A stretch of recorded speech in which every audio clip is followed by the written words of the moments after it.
So Chelsea down to 7th, Brighton going up to 6th with a very, very big performance. And we look at these match stats and we thought maybe in the second half they might change things around. Chelsea changed the formation. They obviously made a couple of substitutions. But when you look at this, how damning is that? Yeah, hugely damning, and it tells the story of where Chelsea are at the moment. Really vulnerable, low on confidence. This is the one. This is the one for me. The distance covered. You know, I think it's been the story of their season. You know, but like we said there, when times are tough, when your back's against the wall, you need to come out. That work ethic, it has to be there. It's the only way it gets you out of it. You know, then you start building confidence and a little bit of momentum. But we can see there, you can take away, you can take out Cole Palmer, Esteval and João Pedro. You know, two of them are your top goal scorers in the Premier League, and that's going to hurt. You know, your expected goals and going forward, but. You know, as a team and you're working hard, that's damaging there for me in my eyes. Listen, Steve, it's not just the result tonight, was it? It was the performance as well that went with it. I mean, you're saying about no goals, you're not going to score no goals when you have 0 shots on target. Yeah. The possession, the distance, you know, it shows that the Brighton player was just covering more distance, running a lot harder today. Like I said, they were second to everything tonight. I was excited before the game in terms of a shift of formation because I said in recent weeks it's not really been working.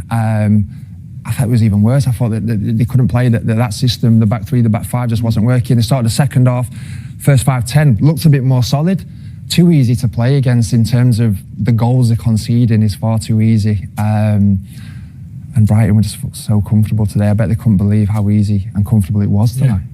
There's a lot of red on that page. There is. But also, when you look here at their last 114 years it's been since Chelsea have lost 5 in a row without scoring. It's really difficult to see how they're going to be able to pick up the momentum when they're on this kind of run. Yes, and momentum is the key word there. I think, you know, there was certainly positives from the Manchester United game of last in terms of them creating chances. So when you're creating chances, you feel as though you're in the right direction. You know, these are the remaining fixtures coming up. I mean, the Leeds game, this semi-final, Leeds would have loved that fixture coming out because they looked at Manchester City and gone, maybe not. Southampton, they probably expected to beat them. They come up against Chelsea. You know, they'll be watching that performance tonight going, we've got every chance of getting to an FA Cup final. And after that, Forest fighting for survival. Liverpool have still got things to prove and play for. We know the position Spurs are in and Sunderland are also flying. I look at that, guys, and I'm thinking, I don't know where they could pick points up, especially with the sort of confidence that they're in at the moment. But like you said, Leeds tonight are probably watching this thinking, we've got a wounded animal here. You know, we've got a chance in the semi-final, whereas Chelsea going into a semi-final against Leeds, no disrespect, with an opportunity to hit a final, they should be licking their lips, ready to go. But this is a bit of a wounded Chelsea squad at this moment in time. And you've been there, Steve, as well. Confidence and momentum is a big thing. So going in tomorrow's training, all of a sudden, is not the same vibe as it is when you're on a good run or good off the back of a good result. So it's going to be a tough few days for the manager and for the squad to galvanise themselves and get themselves fired up for this semi-final, because this, like I said, the FA Cup now is a strong word, a must, you know, to save the season in some ways. But it needs to be a hell of a lot better than what it was tonight. How does he turn things around now, Liam Messina, after this performance?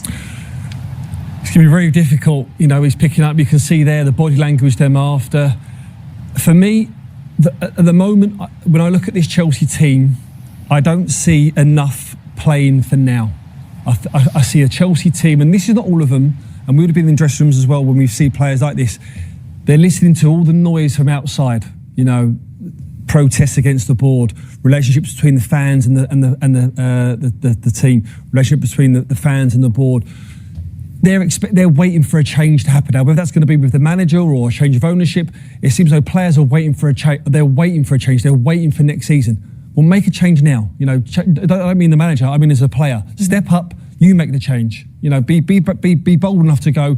Look, the leadership group, whoever there are, galvanise. Shut the dressing room door. You know, have an in-house council, have an in-house meeting, and go. Listen. The only people that can get out of this are us. That's what the fans want to see. That's what they want to see. As a Chelsea fan myself, I look at the season and I'm going absolutely miles off where they want to be in the project that what Chelsea have got. But this is a different talking point as well, because what you've just said there is correct, and also that sometimes in difficult moments and difficult runs you rely on experience. You rely on, which again has been called for in this young Chelsea squad, don't get me wrong. The bulk of this squad is very exciting, very young, and ready to obviously build for the future. But alongside that, you sprinkle in some experience, because in these tough moments, it's not just about experience on the pitch, it's about experience off the pitch. Like what Steve just said, it's about experience, like how's Liam going to turn this around? He'll have his ideas, but also the players need to get together. And in certain times when I've been at the club, there would be a meeting in the changing room where the manager's not even involved. There would be players getting told, there would be truths being told in them meetings, and the standards driven in the training sessions to turn this back around. And that comes with experience, which I think is lacking in this Chelsea squad. I heard the owner speak, obviously, and he touched upon maybe the philosophy changes slightly. And I do think that would be a big help. We've even had it in the past where, you know, the leadership group will get called in with the manager. Listen, what's going on? What's happening? What's the feeling in the group? This player's not pulling his weight. This player's not pulling his weight, which would be down to the squad and down to us to get into them a little bit in training and to make sure they step up to the level. But them conversations would be had, and also I feel would help the manager in these times. Unfortunately, at the moment, because of the young squad, you know, there's a handful of players you might be able to rely on in that sense. Enzo, Reece, players like that. But there just isn't enough at the moment to turn it around. And a lot of these young players are experiencing this for the first time, the noise, the pressure. And I feel like that's what we saw tonight. When I say like a fragile Chelsea team, is I think because of that. Even top players struggle with confidence at times. But experienced players have been through so many scenarios, so many things in the game, they can help to get yourselves out of this. With a young squad, sometimes it's a bit tricky. And they do have a very young squad. When you're looking at this table as well, Steve, is sixth now really their only hope? Because as we mentioned before, Aston Villa, if they win the Europa League but they finish fifth, it could go down to sixth and then into the Champions League. Yeah, I mean, it's a huge gap between, you look at 48 points, 55, a 7 point there. You look, and again, it's momentum. When you're in that dressing room and you're looking at games and you're going, is that 3 points? Is that a draw? You know, momentum is absolutely key. For them to gain 7 points, Liverpool to lose a few games as well, it's a huge ask at the moment for Chelsea. I think at the moment, the way that the situation that they're in, I think sixth place would be the one that they're going to be having to focus on. Okay, well, Brighton very much in this race then, aren't they, for European qualification? Let's hear now from two of the goal scorers tonight, Ferdy Cahill and Danny Welbeck, are chatting with Johnny Phillips. Ferdy, that was a fantastic win, a fantastic performance. Was that the level now? Is it that the best level you've set so far this season? Probably, yeah. The last weeks we were in a good flow. We had a difficult period, but after that, we're doing very well. And I think today we didn't let them breathe. Amazing game from everyone, every player, and we have to continue like this because we have some goals this season. It's a great way of saying it, not letting Chelsea breathe. It felt like you strangled them very early on as well. Was that the key to go at them early on? We knew from the beginning that we have to play hard, and Chelsea, of course, they have good players, and if you are tied to them, they can't do much, and I think we did that amazing. Danny, you were watching on for much of it. It looked like a really fluid performance. What was your view of it from the bench, for starters? Yeah, I think as Ferdy mentioned before, we started well. We got an early goal, which really put us in a great position at the start of the game. But I think everyone down to a man on the pitch was brilliant, winning their duels, fighting for the ball, winning second balls and everything. So it was a really good performance, really strong. It's good to get the 3 goals as well and the clean sheet, which is positive, and it sets us up nice going into the last few games of the season. And the way you're coached, does it look like a team that can move around so quickly into different positions as well? We even saw JP Van Heck popping up, right in forward positions there. Yeah, well, JP is an incredible player.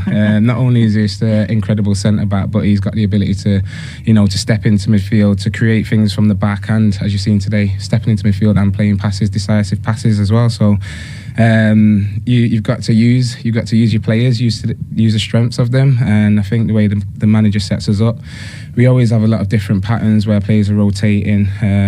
I think when players are stepping forward with the ball, there's a lot of options for them to play forward.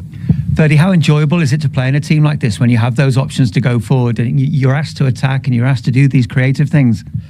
Amazing. If everyone playing simple and do the principles, then we know we can play very well and we can beat every team. I think we showed that before, and today we showed it again. And in terms of looking ahead for the rest of the season now, Europe firmly in your sights? Yeah, that's the goal at the moment. A few weeks ago didn't look like that, but now we are in an amazing flow and we aim for the highest place. Danny, do you think it's a reasonable target, that? I think it's reasonable for us to focus on the next game. As you see in this season, we've always had distractions that might take your eye off looking too far ahead. It's important for us to focus on the next game, and that's all you're getting out of me, mate. Well said. Well, it was a great performance all round, and you both scored a couple of great goals. But Ferdy is the player of the match. Still the honours, Danny? Player of the match, mate. Brilliant. Keep it up, mate. Thank you. You got plenty of them, so thank you. Well done, guys. Thank you. Didn't want to give too much away there, did he, Danny Melber? It was such a good performance from Brighton, wasn't it? And they really took control so early on in this game. Yeah, look, again, you're coming up against a vulnerable Chelsea team, and that was 100% the game plan today. Let's get right out the blocks. Let's put them on the back foot. Let's create a chance if we can early. And they fortunately they got that. You know, they had a chance just before that, and then from this corner, I mean, Chelsea make a real hash of it. But Cahill there, that was, you know, as you see, he's highlighted there. Yep, he's free at the back, and it's a bit. Then, as long as you get it on target, you've always got a chance of scoring. Takes a deflection, but Gary, this header has to be cleared down. Yeah, it has to be spoken. He gets a little nudge there, but he needs to be stronger and clear the ball from that area. Like you said, just falls to Cahill, and this was the best start for Brighton, the worst start for Chelsea. But we talked about momentum, and you know, like I said, Brighton are coming into these games with momentum and belief, and that's the way they played tonight. This was a potential handball in the lead up to the second goal. I want to say yes, but it's not enough in it. No, I don't think so. What do you think, Steve? I don't think it hits there's his enough in hand. that. Listen, it hits his hand. It's obvious there. Is it on purpose? It bounces down. It ricochets. It hits his hand. But you know, look from there. Yeah, I mean, that was not a great angle of it there. But I didn't think at the time that it was not enough in it. And again, I talked about it's too easy to play through. You know, the 2v2 there. Caicedo trips, slips, gets waste off the ball. However you want to say it. Next minute, you 2v1. And this is from a direct goal kick. This is what I'm saying, it's too easy to play against. Direct goal kick, 2v2, next minute you 2v1, it's in the back of your net. It's too easy. You're happy that he got the goal as well, because he had a really good opportunity in the first half, didn't he, Jack Hinchelwood, to score. So he'll be pleased that he got on the score sheet. Yeah, of course he would. Yeah, he's got a great mindset, Jack, and that would have played on his mind. So for him to get another chance, and you know, look, this is the third goal, and it really sums up the two teams there. You know, Chelsea had two attempts there to try and clear it. Brighton, they get to the byline, and it's obviously Danny Welbeck that's got there. But look, no real desire to go and win it once, twice. And look at Welbs there, just holding back. And this man is on absolute. I was just going to say, let's have a mention about Danny Welbeck, by the way, this season. I mean, the age is out, the way he's performing. Yeah, best scoring season so far this season. Credit to him. He's been terrific. Do you think the World Cup? I think he should be in the World. I think he should have a chance of going to the World Cup in terms of a replacement for Kane. Something that goes on, someone in fine form. That's what you want going into a tournament. I mean, fine form, experience. You know, he's doing all he can at this moment in time, in terms of this season and his goal scoring record. But like I said, Brighton to a man tonight was fantastic, and they thoroughly deserved the win. Okay, well, it was a very good performance from Brighton tonight. Not the same, though, can be said about